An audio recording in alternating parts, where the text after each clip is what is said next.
Have you told your friends that you see ghosts? Oh, absolutely not. Gina Rodriguez returns in Not Dead Yet. I'm back, baby. Who is that? Oh, she's the obituary writer. And Brad Garrett joins the brilliant ensemble cast. Titan, Maverick, Titan of all Mavericks. These are all words used to describe me. Not Dead Yet. Season premiere. Tonight, 8:30, 7:30 Central on ABC. And stream on Hulu.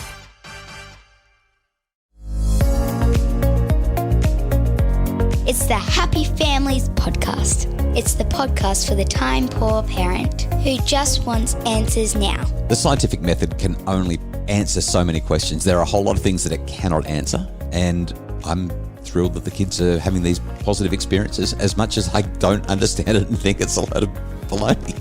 And now here's the stars of our show, my mum and dad. Hello and welcome to the Happy Families podcast. It's the end of another week. It's Justin, I'm here with Kylie, and every Friday we talk I'll Do Better Tomorrow. This is the bit where we talk about our successes and failures, the things that have been working right and the things that haven't worked so well in our family. It's kind of like news when you're at kindergarten or preschool. You know, you got to stand up and hold up the awesome thing that you'd done and show everybody how brilliant you were. It's kind of like that, except sometimes we don't share the good stuff, we share the ugly stuff. Kylie, why don't you go first? What did you want to talk about for I'll Do Better Tomorrow today? A handful of years ago, I was introduced to one of the most beautiful human beings I think I've ever met. We met more than a handful of years ago. It was a couple of decades ago. I'm not talking about you. You're so cheeky. Her name is Pepper, and she's actually a practicing kinesiologist. Okay, so we're going here today. This is a slightly controversial topic in our home. Yes, that's one way to say it. Should I explain why this is a provocative topic in our home? Go for it. Okay, because kinesiology is based on an energy model of health, not a medical model of health, okay? And there is very, very little evidence at all of any kind of, there's no scientific evidence that shows that kinesiology works. For me, it's hocus pocus. It's hogwash. It's a load of garbage. It's a load of baloney. So what interests me in your whole mindset is that you are I'm an evidence-based scientific practitioner. I have a PhD. I learned how to be a scientist. I look for the God-fearing man. Oh, come on. Okay, so I have faith as well. So over the last few years, I have had my own experiences personally, but I've also chosen to take our children at different times. And I can't explain, I can't explain it. But every single time we go, I come home with more clarity than I have previously had. I'm watching it now with two of our teenagers who've been really struggling with some big emotions lately. One of them has actually been seeing a psychologist to help her through the process. And you've been saying to me for some time, why are you laughing? I knew you were going to say that. And I've been saying, what have I been saying? You've been saying to me for a long time now that you feel like we are literally throwing money down the drain. We're not making the progress that we need to make. And that's not to say anything about the psychology process.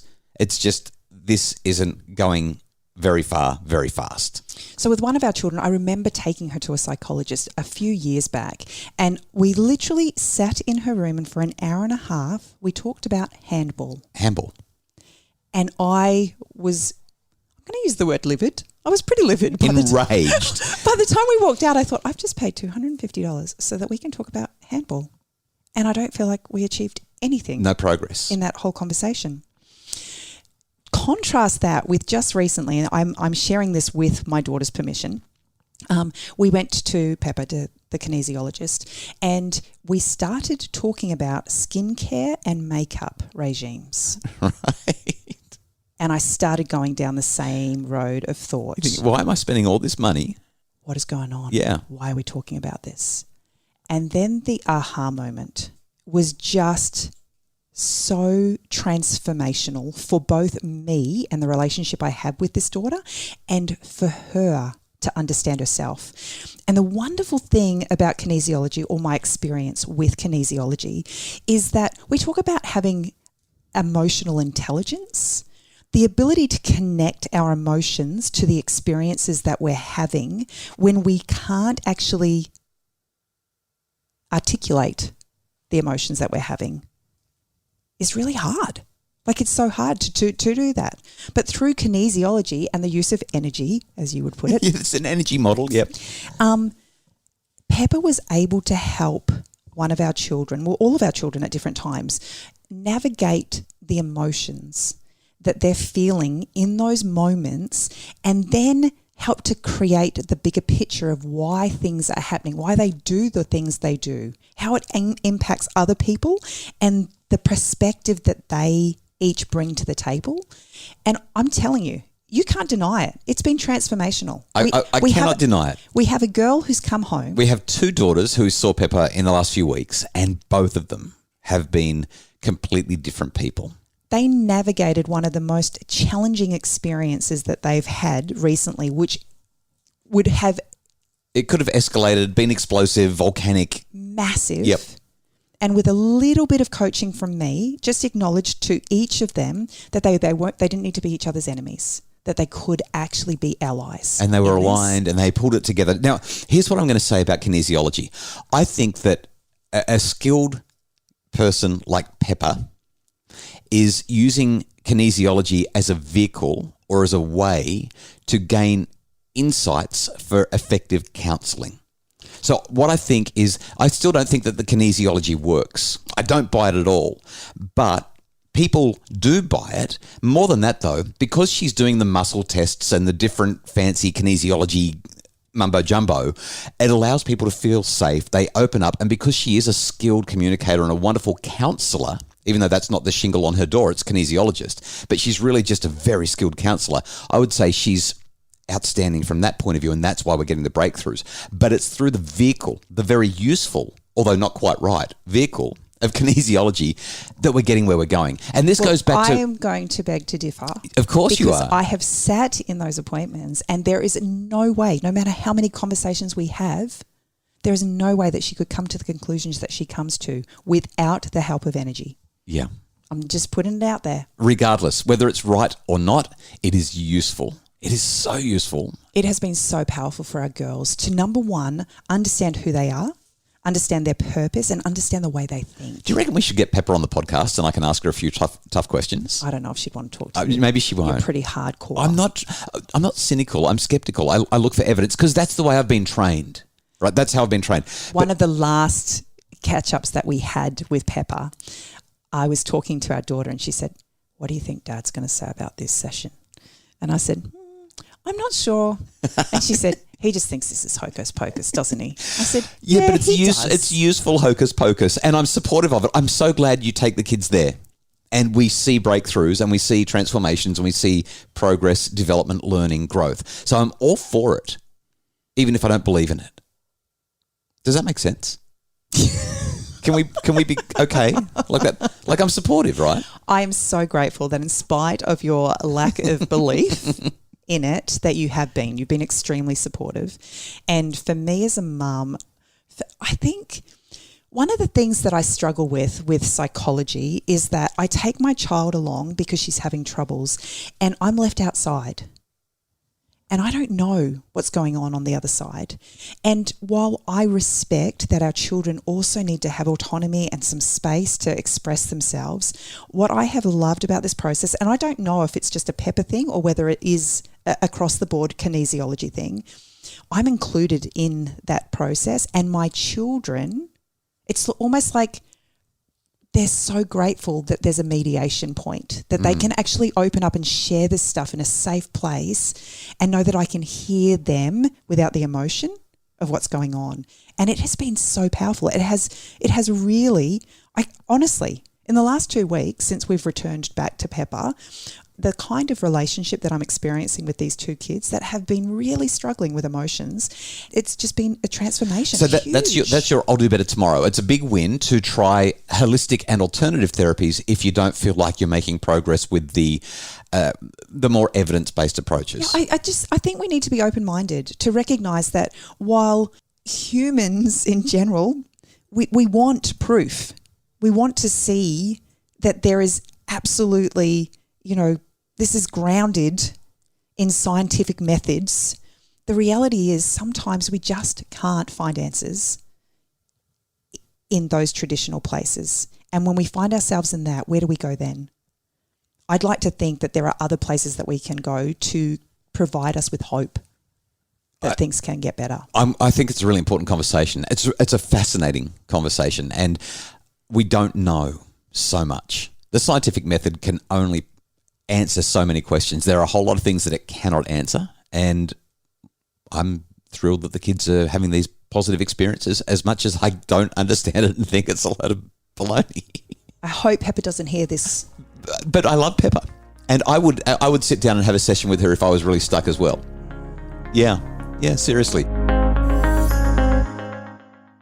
Okay, we need to talk about my I'll Do Better tomorrow. Our time is almost up. Well, what's yours? So 2 things just before I share my I'll Do Better tomorrow. First off, the other night I was in Adelaide and I met a lady by the name of Kristen Crowhurst. She gave me a book. People give me books often, and I'm always grateful that people want to share what they've done with me, and I'm usually really impressed with what I've been handed. Kristen was no exception. She's got a brand new children's book. Couldn't believe it. She's taken my 3 favourite words, except she came up with them independently. I didn't invent it. She came up with it without even coming across me, no matter what. No matter what. It's a beautiful little children's book. It's available right now on Amazon. I read it. I've got a copy of it. I've shared it with the kids. It's really lovely. It's definitely for younger kids, but just gorgeous, no matter what. Available on Amazon right now by Kristen Crowhurst. I told her that I was going to share it with people because I thought it was gorgeous. Second quick bit of news that I should have mentioned at the start of the podcast, but I'm going to mention it right now. I got a new book out. Woohoo! I got a new book out. It's called Being a Great Dad for Dummies. Being a Great Dad for Dummies. Are you a dummy? Sometimes I am. I'm the kind of dad who probably needs a book like this. In fact, I think every dad needs a book like this. It's a big book.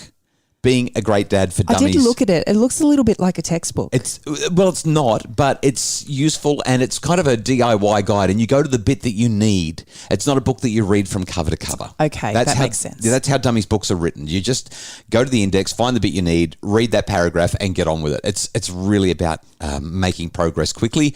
Being a Great Dad for Dummies is out now wherever you buy your books, online, in bookstores, and all over the place. And I really wanted to share that because I'm excited. That's my 9th book. The last flexing a bit there, aren't you? Maybe a little bit. The last thing that I need to do is share my I'll Do Better tomorrow. It's a really simple one. We went and bought a copy of the Australian version of Monopoly a little while ago, maybe a week and a half ago. And on the weekend, I sat down with the kids and played Monopoly for about 2.5 hours. And I haven't played Monopoly since I was a teenager. I hate the game. I hate board games. But I just thought, no, I'm going to do it. I'm going to invest in the time with the kids. I can't wait to play again. Ask me how I did in the game. No, I'm not asking. You were the most ridiculously competitive person. I was not competitive. At the table. I just played with a good strategy. Oh my goodness. You know, it's no feat to win to a 9-year-old. There was a 9-year-old, there was a 13-year-old, and an almost 16-year-old. Can I just say, what I absolutely loved, your game went for 3 hours? Oh, it was about 2.5 hours. It was a long game. Yep. But Emily came in at one point and she said, I just lost. And I said, oh, Emily. She said, it's okay. It's only a game. Yeah. We set it up beforehand. I said, some people are going to get beaten in this game. This game definitely has a winner and everyone else loses. When you lose, you've got to be cool with it. You'll have another game later. I just want to be really clear about this.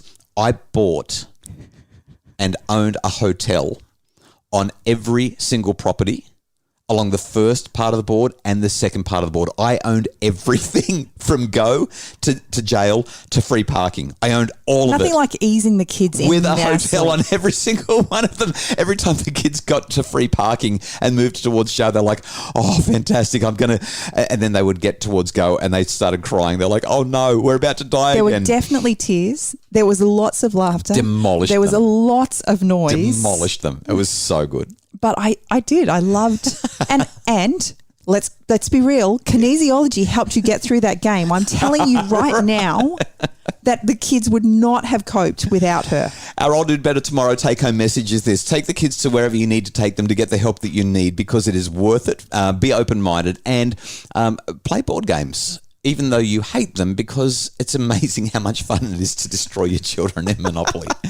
We hope that you've enjoyed this episode of the Happy Families podcast, which has gone on far too long. But thanks for persisting with us. The Happy Families podcast is produced by Justin Rulon from Bridge Media. Craig Bruce is our executive producer. Oh, I should just mention as well, coming up, we've got our brand new summit. It's called the the Smells Like Teen Spirit Summit. If you haven't checked it out, please visit us at happyfamilies.com.au or our Facebook or Instagram pages, Dr. Justin Coulson's Happy Families.